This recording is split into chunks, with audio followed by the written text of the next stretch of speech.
Well, hey guys, how you doing? Welcome back to my YouTube channel. Simeon here with you. I wanted to do just kind of a mini update on the Phenomecon conference in Vernal, Utah. A couple of weeks ago, I had the chance to be there for a couple of the days, and I wanted to share some of my impressions from two of the presentations that I saw. Erik Bard from Skinwalker Ranch, one of their chief scientists over there who you're familiar with, and also Jay Stratton, who also has worked with Skinwalker Ranch. He's mentioned in the book. Skinwalkers at the Pentagon by James Lakatsky, and he's someone that was involved in the founding of the UAP task force, and previous to that, OSAP and ATIP within the Pentagon. So the Vernal Conference has a lot of different speakers there. There are people talking, of course, about Skinwalker Ranch and portal type areas. Other presentations include last year, when I was invited to be there for the debut of Flash of Beauty Paranormal Bigfoot movie. And I also happened to be in the Bradshaw Ranch movie by Alan Margula and Ron Meyer about the ranch in Sedona, Arizona, with very interesting properties to it. There's presentations about those sorts of areas and about ancient archaeology, history, and then there are usually some Bigfoot type presentations. Also people from some of the Bigfoot TV shows, Expedition Bigfoot, and other shows. And I enjoyed being there last year, so I thought I would go again just for part of it, as my schedule allowed, just to catch up with people and see, some of the new information. And so Erik Bard's presentation was interesting in that he focused on some of the strange electromagnetic phenomena around Skinwalker Ranch. I mean, and this is personally interesting to me just because of 2 decades of strange electromagnetic phenomena around crop circles, mostly in the UK, but some here in the US, including ones that we've built experimentally with the farmers' permission, even in some cases when the farmers came out and helped us make the circles to see if we could recreate some of these strange electromagnetic effects, which I've documented and talked about in my other videos and in Opening Minds. And so what Erik Bard talked about, it's always very reminiscent of those crop circle type phenomena. He talked about the first time he went out there with Brandon Fugel, the new owner of the ranch, and he had these weird sort of distortion effects across his camera viewfinder, a kind of a pink and grayish pixelated band of distortion at one area on the ranch, and he attempted to reproduce it, and he sort of could reproduce it by putting the camera near a very small magnet. Now, this, again, is something that we've seen in some of the crop circles. I'm not saying it's like every single one, but in some of them, we would get some of these strange effects. It wasn't the same type of banding that Erik saw, but people would have strange shapes show up in their viewfinders and just have the camera basically malfunction, just like a whole wide range of EM distorting malfunctions, which would keep the camera from operating properly. And this is one of the things that Erik found with this particular camera that sort of, it got him hooked into being at Skinwalker. And that's what happened to us around crop circles. So there's this kind of a similarity there. And then in the second part of his presentation, he talked about this very strange electrical storm that came over the area one day. And he showed this sequence of photos where it turned from ordinary linear lightning into more of a ball type shape. But I mean, a really huge ball up in the sky. It kind of morphed into something really strange looking and more spherical.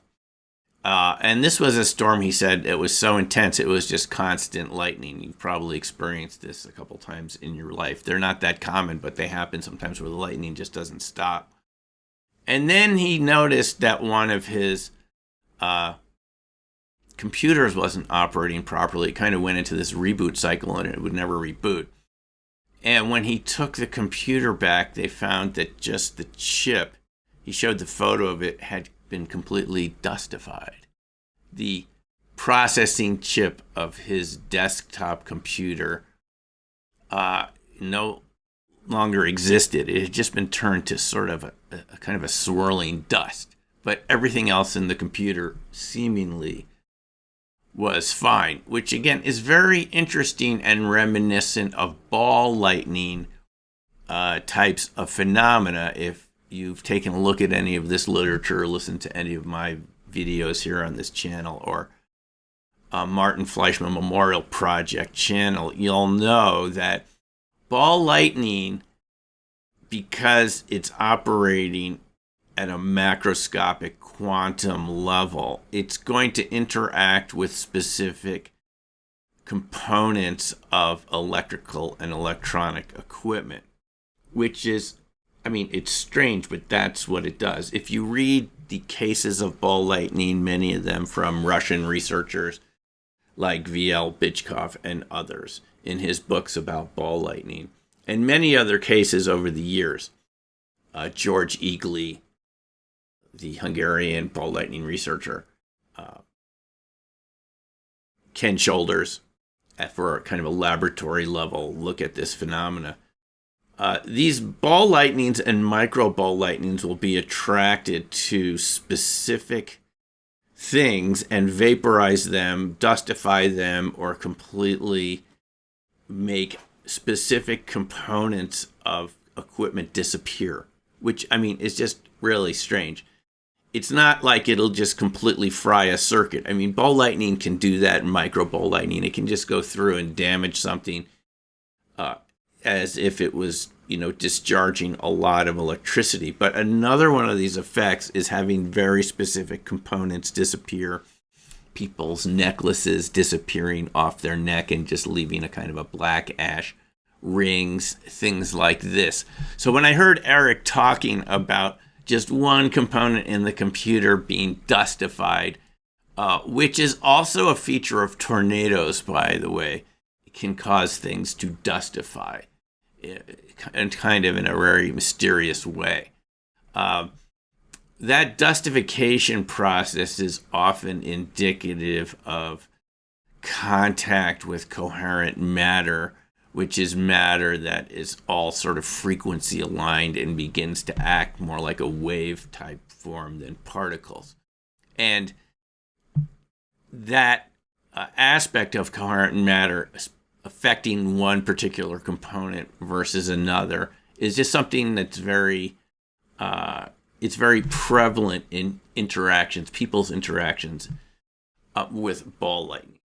Apart from the sort of laser-like cuts and things like that can also go along with ball lightning and masers and related phenomena. So that was very interesting listening to Erik talk about it.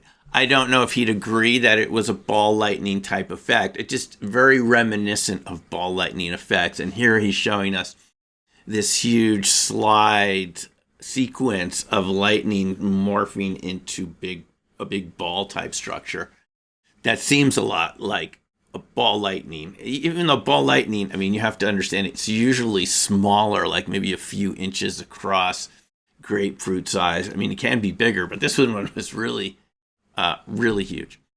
So the other presentation that I just wanted to talk about was Jay Stratton.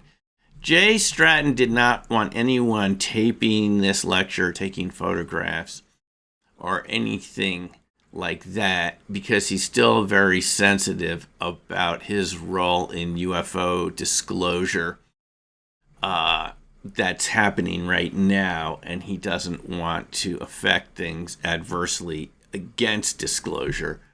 So he gave us this presentation, which I got a chance to talk to him last year, just, personally in the conference hall. And it's just very interesting how much behind the scenes efforts have gone into UFO disclosure. He worked with Lou Elizondo. You might be familiar with Lou's new book, Imminent, which I've been listening to on audio format. And Jay and Lou worked together on both sides, and it was part of Lou's plan when he quit working for the Pentagon because of his frustration of lack of transparency over what he says is UFO, UAP phenomena, that Jay was still working there until recently on the inside so they could kind of work both sides of the fence. And Jay talked about the early years looking for some UFO programming. And the UAP task force is created on a directive from Congress for the Pentagon to have more UFO, UAP transparency. So this is happening from the time of OSAP into ATIP into UAP Task Force 2016 and forward. And Jay Stratton was part of this whole thing. I mean, going all the way back to Lukatsky's book, Skinwalkers at the Pentagon. He's the analyst in the book given the name Axelrod.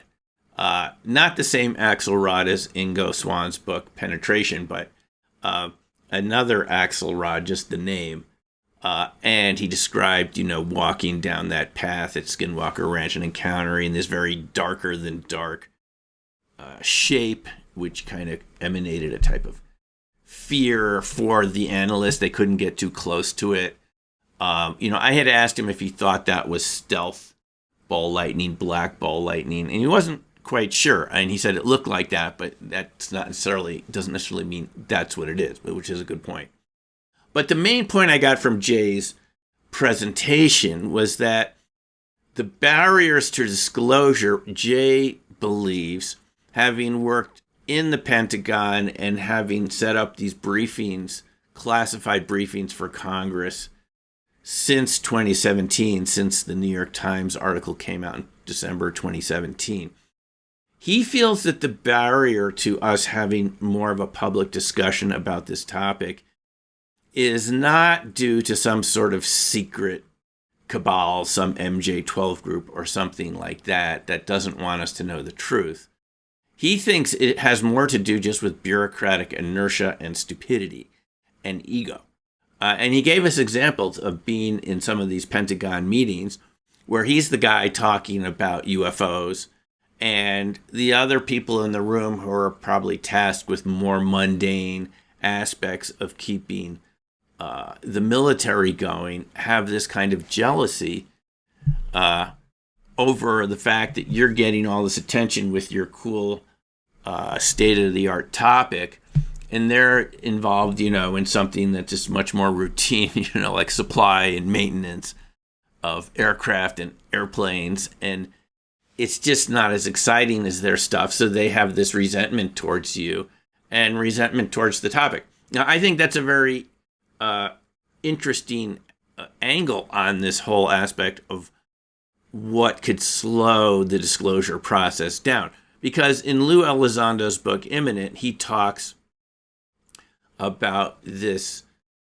group of fundamentalist Christians within the Pentagon that he called the Collins elite. And Eric Davis, who also worked for the Air Force, he was the author of that more recent paper on ball lightning from 2003.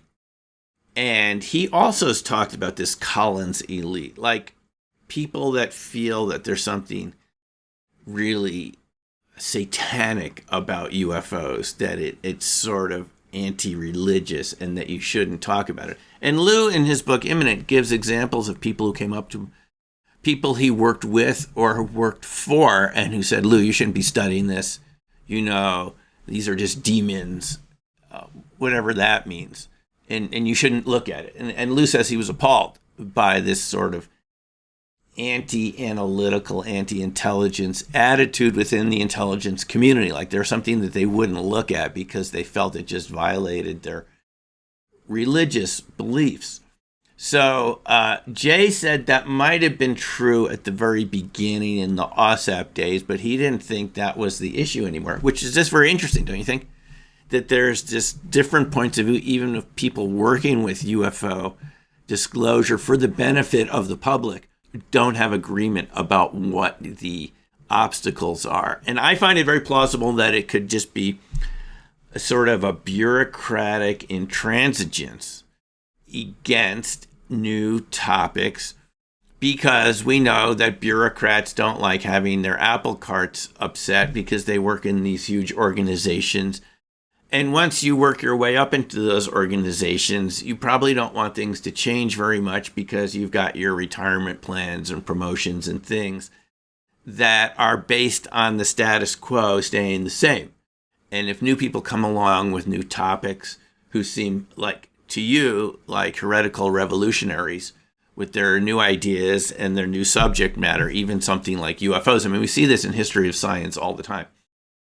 Then that could be a good reason why you just wouldn't want to have more attention, more resources, and more money flowing in that direction, because it doesn't really help your particular part of the organization that you're working for.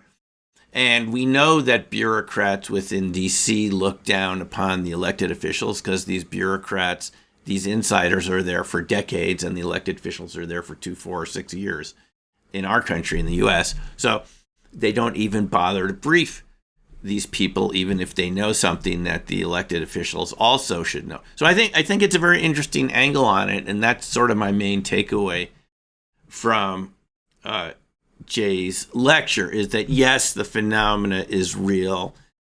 It does pose a threat to practice operations and other sorts of operations that we don't know about yet, because so much of the topic is still classified. I mean, the UFO topic is essentially a classified topic within the U.S. government.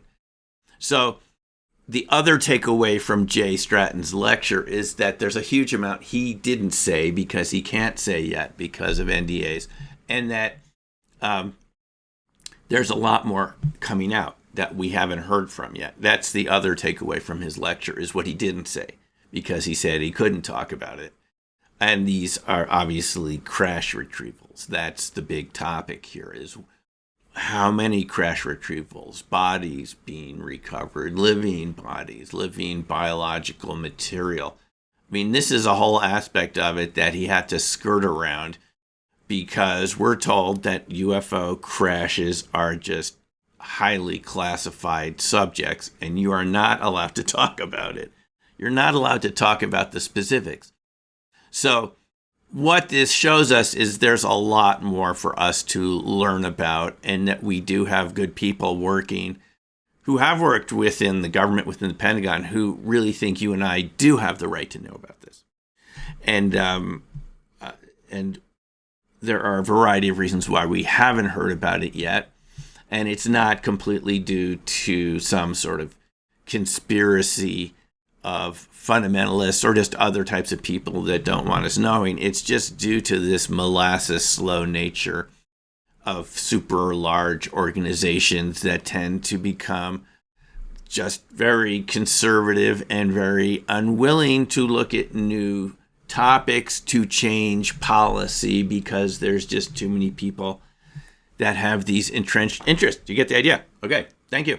Enough said on that. So that's my experience on Vernal. I've always enjoyed the Vernal conference. I especially enjoy the setting, and it's in northeastern Utah. not far from the Colorado border, and Dinosaur National Monument, which is what I discovered last year, the darkest dark skies within the U.S. National Park system in the lower 48.